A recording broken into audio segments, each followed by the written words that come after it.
और मध्य प्रदेश में ड्रग्स के जाल पर सियासत तेज हो गई है। कांग्रेस ने मंत्री कैलाश विजयवर्गीय के उस बयान पर सवाल उठाया जिसमें विजयवर्गीय ने नशे के सौदागरों के नाम की जानकारी होने की बात कही थी। कांग्रेस के राष्ट्रीय सचिव कुणाल चौधरी ने सोशल मीडिया पर लिखा कि जब नशे के सौदागरों की जानकारी सरकार के पास है तो कार्रवाई क्यों नहीं की जा रही। आपको बता दें कि मंत्री कैलाश विजयवर्गीय ने मध्य प्रदेश में नशे के सौदागरों के नाम तक की जानकारी होने की बात कही थी और कुणाल चौधरी ने इस पर तंजिया लहजे में सवाल पूछा कि जानकारी थी तो कार्रवाई क्यों नहीं की गई। अगर मंत्री जी आपको पूरा पता है तो कई घर जो रोज बर्बाद हो रहे हैं, जिनके परिवार पीढ़ियों का नाश हो रहा है, उनके नाश को चुपचाप बैठने का काम और देखने का काम क्यों कर रहे हैं।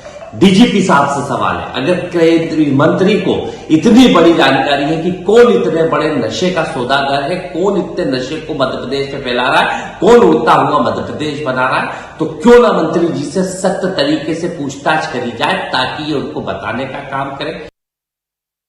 शैलेंद्र हमारे सहयोगी इस वक्त हमारे साथ जुड़ गए, बात करेंगे उनसे। शैलेंद्र, जिस तरह से कुणाल बात उठा रहे हैं उस पर सवाल तो स्वाभाविक रूप से बनता है, लेकिन प्रयास लगातार इंटेलिजेंस सरकार सभी की तरफ से संयुक्त रूप से हो रहे हैं, तभी संभव है कि इस तरह के मामले, इस तरह की फैक्ट्रीज के खुलासे हो रहे हैं। फिलहाल सियासी स्तर पर गहमागहमी बढ़ गई है।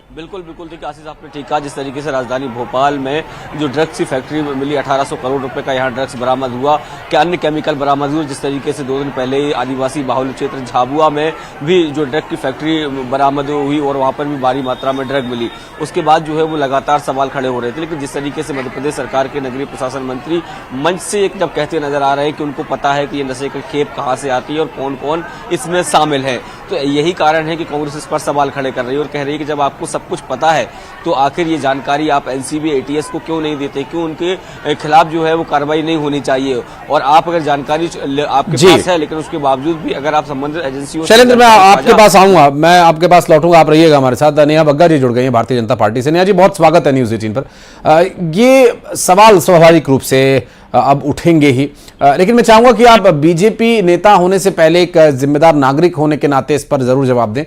लोगों से आप मिलती हैं और एक बड़ा सामाजिक काम आप लोगों के हाथ में रहता है और सत्ता में भी आप ही हैं, तो इस वक्त जो मध्य प्रदेश में ये ड्रग्स की फैक्ट्रीज के खुलासे हो रहे हैं, तो ये पकड़ा जाना खुशी की बात है या दुख की बात है? नहीं, आपको लगता है क्या कि ड्रग्स कहीं पे पकड़ा जाएगा तो उस राज्य को या वहाँ के स्थानीय प्रशासन को उसमें खुशी होगी?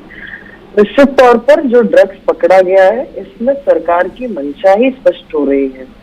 पकड़ा जाने का मतलब है कि हम चाहते हैं कि इसको समाप्त कर दिया जाए, प्रदेश से इसको खत्म किया जाए, ताकि हमारा जो युवा है, हमारे जो नागरिक हैं वो सुरक्षित रह सके।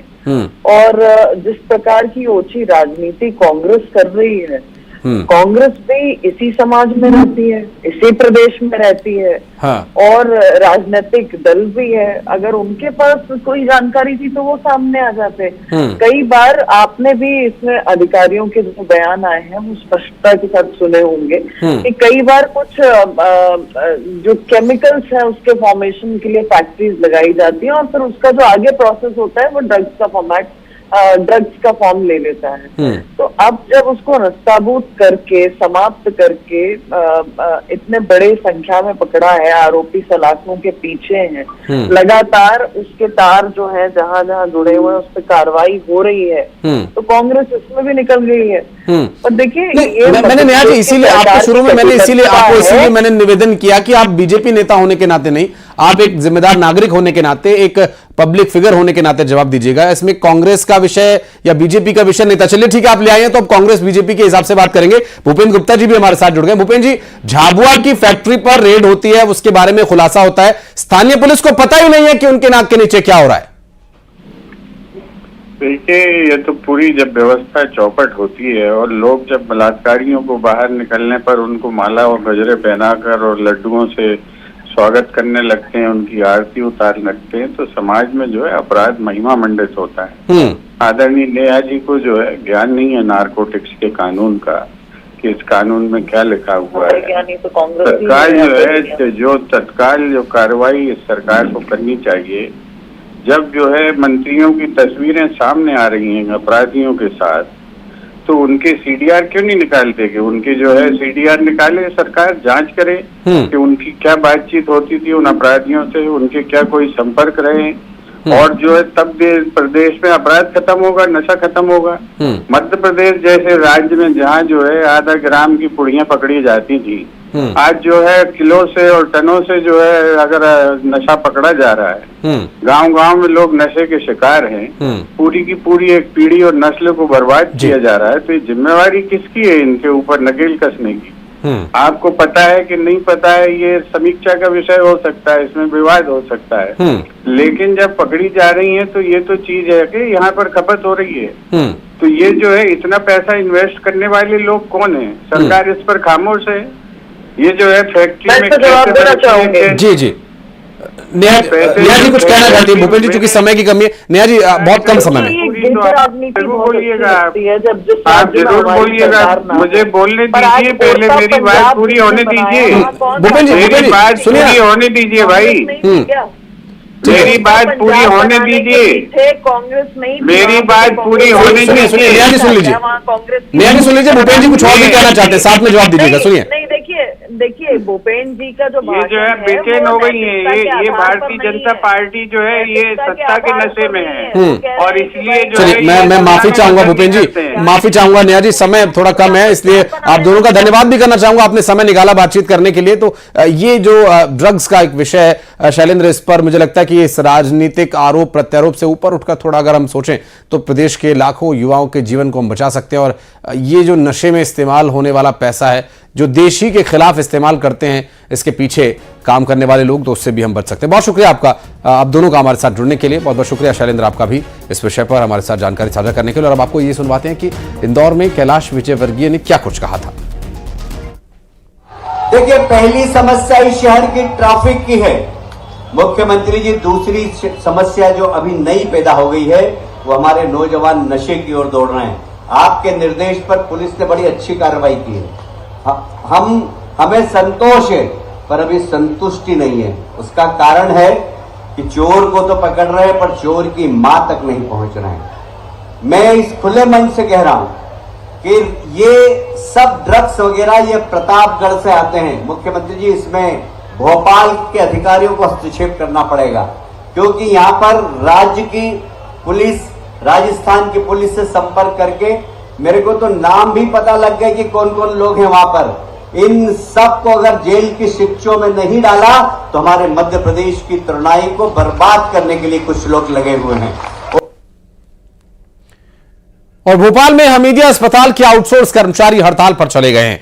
3 महीने से वेतन न मिलने से नाराज हमीदिया अस्पताल के वार्ड बॉय, सफाई कर्मचारी, सुरक्षा गार्ड्स जैसे हजारों वर्कर्स, आउटसोर्स कर्मचारी हड़ताल पर चले गए हैं। और हड़ताल की वजह से अस्पताल की सुरक्षा, साफ सफाई व्यवस्था गड़बड़ा गई है। कर्मचारी अपनी मांगों को लेकर प्रशासन को लिखित शिकायत कई बार दे चुके हैं, लेकिन कोई सुनवाई नहीं होने पर वो फिर हड़ताल का रास्ता अख्तियार करने पर मजबूर हुए।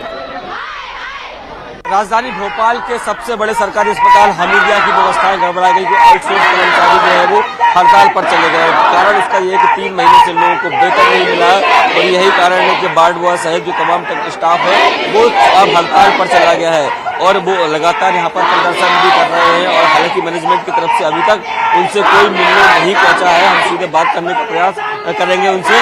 क्या कुछ मांगे हैं जिनको लेकर आप लोग प्रदर्शन कर रहे हैं? सर, लगभग सभी ये कर्मचारियों की 2 महीने से सैलरी नहीं आई है, और जीवन यापन का जो हमारा 3रा महीना चल रहा है, जो जीवन यापन का जो साधन है वो यही सैलरी है। बहुत से लोग हैं बेचारे किराए से रह रहे हैं, मकान मालिकों का भी विश्वास उठता जा रहा है कि ये तनख्वाह क्यों नहीं दे रहा है, और किसी की EMI चल रही, कुछ भी हो रही है।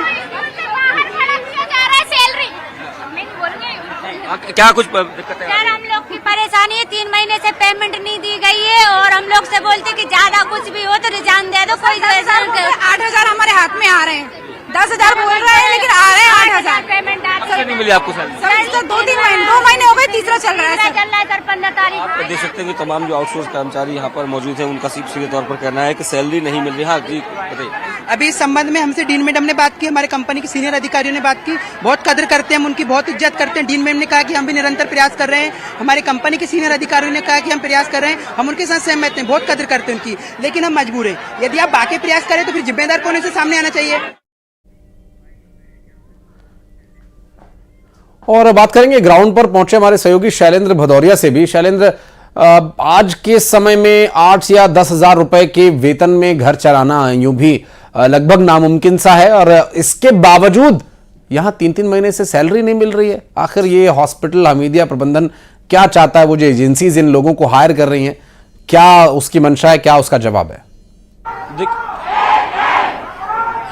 बिल्कुल आशीष, आपने ठीक कहा कि महंगाई के इस दौर में 8 से 10,000 रुपए में आकर घर कैसे चलाना मुश्किल होता है, कि उसके बावजूद ये लोग घर चलाते हैं। लेकिन अगर कई महीनों से इनको सैलरी नहीं मिलेगी तो आखिर कितना इनको परेशानियों का सामना करना पड़ेगा। और यही कारण है कि अब ये लोग हड़ताल पर चले गए हैं, और जिस तरीके से यहाँ पर ओपीडी के बाहर बैठकर ये लोग हड़ताल कर रहे हैं। सीधे कुछ कर्मचारी हैं, उनसे हम बात करने का प्रयास करेंगे कि आखिर किस तरह की उनको परेशानियों का सामना करना पड़ रहा है। हम बात करने पर किस तरह की परेशानी आप लोगों को हो रही है? 3 महीने से सैलरी नहीं मिली आप लोगों को? सर 3 महीने से सैलरी नहीं मिल रही है तो घर में घर चलाना मुश्किल हो रहा है सर।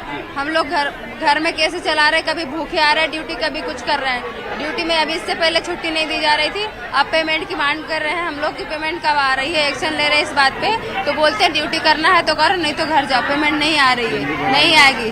और सैलरी जो बढ़कर आती है सर, हमारी सैलरी सिर्फ 8,400 बताते हैं। अगर इसमें डबल ड्यूटी करते हैं, 5, 6, 7 डबल ड्यूटी करते हैं, 10,000 से ज्यादा सैलरी नहीं आती। अभी किसी से बात हुई आपकी, क्या बोला उन्होंने? इनने हम लोगों के डीन मैडम आई हैं, इनने हमें कोई भी आश्वासन नहीं दिया कि आपकी पेमेंट आए या ना आए। इनने तो बोल दिया कि हम प्रयास कर रहे हैं और आगे तुम्हारी बात रख रहे हैं, लेकिन इनने अभी तक ये नहीं बोला कि कल आ जाएगी या आज आ जाएगी। कोई भी कमेंट, त्योहार का भी मौसम है, परेशानियां हो रही हैं। ये बोल कर 3 महीने निकल गए, तीसरा मंथ चल रहा है सर। ड्यू को सैलरी को लेकर ड्यू तीसरा मंथ चल रहा है, तीसरा मंथ आधा हो गया सर। हम लोग ब्याज से लेकर 10% में लेकर घर चला रहे हैं, जैसा भी रूखा सूखा चल रहा है। 2 टाइम का खाना खा रहे हैं, बच्चों को स्कूल भेज पा रहे हैं तो भेज रहे हैं, नहीं तो घर में बच्चे बैठ रहे हैं सर। किसी से पेमेंट अगर लेकर आते हैं 10% ब्याज से, तो यहाँ पे हमारी ये अव्यवस्था का आलम है शैलेंद्र की। कर्मचारी जिनकी 8 या 10,000 रुपए महज सैलरी है, वो ब्याज पर लेकर अपने घर का खर्च चला रहे हैं, साग सब्जी खरीद रहे हैं, तो इससे ज्यादा और बुरी हालत और क्या हो सकती है। बहुत शुक्रिया आपका इस जानकारी पर, हमारे दर्शकों तक जानकारी पहुंचाने के लिए। बढ़ते आगे, छतरपुर में नाबालिगों का जुलूस निकालना लोगों को भारी पड़ गया। नाबालिगों का जुलूस निकालने वालों पर मारपीट और बाल संरक्षण अधिनियम के तहत धाराओं के तहत मामला दर्ज हुआ है। आपको बता दें कि 2-3 दिन पहले चोरी के आरोप में 2 नाबालिगों का जुलूस निकाला गया था, जिसके बाद पुलिस ने एक्शन लिया और वहीं 2 नामजद समेत कई लोगों पर मामला दर्ज किया गया है।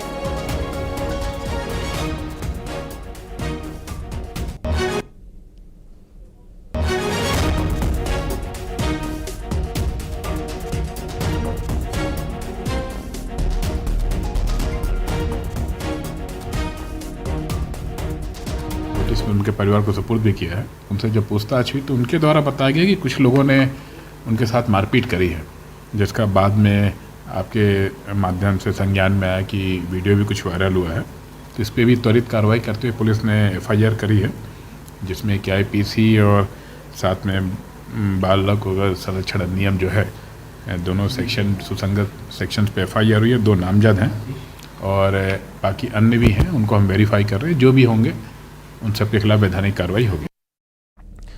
और नरेंद्र हमारे सहयोगी इस वक्त हमारे साथ मौजूद है। नरेंद्र, चोरी का आरोप था, लेकिन उनका जुलूस जिस तरह से निकाला गया, उस पूरे मामले पर अब कार्रवाई की जा रही, कितने लोगों पर एक्शन लिया गया और जिन पर चोरी का आरोप था, जिनका जुलूस निकाला गया था, क्या उन पर भी कार्रवाई हो रही है? देखिए, बिल्कुल जिस तरह से पिछले जो बीता रविवार है, रविवार की बात है कि हरपालपुर नगर में चोरी के आरोप में जो स्थानीय लोग थे उनके द्वारा 3 जो नाबालिग थे उनका जुलूस निकाला गया और रस्सियों से बांधकर उनको थाने ले जाकर पुलिस के हवाले किया गया था। जैसे ही पुलिस ने उनके खिलाफ चोरी का मामला दर्ज किया फरियादी की रिपोर्ट पर, और जब उन आरोपियों की नाबालिग बच्चों की उम्र जानना चाहिए तो सभी के सभी बच्चे नाबालिग निकले। जैसे ही बच्चे नाबालिग निकलते हैं तो तत्काल पुलिस के हरपालपुर थाना पुलिस के हाथ पैर फूल जाते हैं और उन्होंने कस्टडी में लेने की बजाय उनको तत्काल उनके परिजनों को बुलाया और परिजनों के पंचनामा बनाकर परिजनों की सुपुर्द कर दिया। वहीं पुलिस ने इस पूरे मामले में जिन लोगों द्वारा नाबालिग बच्चों का सरे बाजार हरपालपुर कस्बे में सरे राय यहाँ पर जो जुलूस निकाला गया था, रस्सियों से बांधकर निकाला गया था, उन सभी लोगों के खिलाफ मामला पंजीबद्ध किया है। 2 लोगों को एफआईआर में नामजद किया गया है, जबकि अन्य को भी उसमें मुलजिम बनाया गया है। और पुलिस अब वीडियो फुटेज के आधार पर उन व्यक्तियों की तलाश कर रही है जो व्यक्ति अज्ञात के खिलाफ मामला दर्ज हुआ है। हालांकि 2 इस पूरे प्रकरण में नामजद आरोपी हैं। कहीं ना कहीं ये कहा जा सकता है कि किस तरह चोरी के आरोप में यहाँ पर नाबालिग बच्चों का जो जुलूस निकाला गया था, जिनके द्वारा यह जुलूस निकाला गया था, अब उनको यह जुलूस निकालना भारी पड़ गया है, चूंकि पुलिस ने उल्टा उनके ही खिलाफ एफआईआर दर्ज की है। वहीं दूसरी तरफ नाबालिग बच्चों के खिलाफ चोरी करने की धारा में भी एफआईआर की। बहुत शुक्रिया नरेंद्र आपका इस पूरे मामले पर जानकारी हमारे दर्शकों तक पहुंचाने के लिए। मध्य प्रदेश छत्तीसगढ़ की 3 सीटों पर उपचुनाव होना है, जिसकी तारीखों का ऐलान आज हो सकता है। दोपहर लगभग 3:30 बजे चुनाव आयोग प्रेस कॉन्फ्रेंस करेगा, जिसमें झारखंड और महाराष्ट्र के विधानसभा चुनाव के साथ साथ मध्य प्रदेश और छत्तीसगढ़ में होने वाली क्रमशः 2 और 1 विधानसभा सीटों पर उपचुनाव की तारीखों की भी घोषणा हो सकती है। दरअसल मध्य प्रदेश में बुधनी और विजयपुर सीट पर उपचुनाव होना है, तो वहीं छत्तीसगढ़ में रायपुर दक्षिण सीट पर उपचुनाव होना है। और बुधनी सीट शिवराज सिंह चौहान के सांसद बनने के बाद खाली हुई, तो विजयपुर सीट कांग्रेस विधायक रामनिवास रावत के इस्तीफा देने के बाद जो अब बीजेपी में शामिल होकर सरकार में मंत्री हैं और वही यहां से चुनाव लड़ेंगे।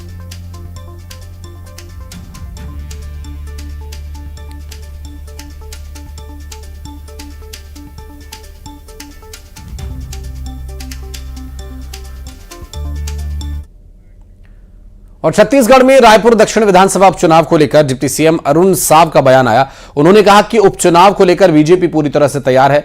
बृजमोहन अग्रवाल ने क्षेत्र में ऐतिहासिक जीत दर्ज की थी। रायपुर दक्षिण विधानसभा की जनता हमेशा से बीजेपी के पक्ष में रही है। उपचुनाव को लेकर प्रत्याशी को लेकर नाम जल्द तय हो जाएंगे और यहां से कोई लोकप्रिय चेहरा मैदान में उतारने का प्रयास होगा।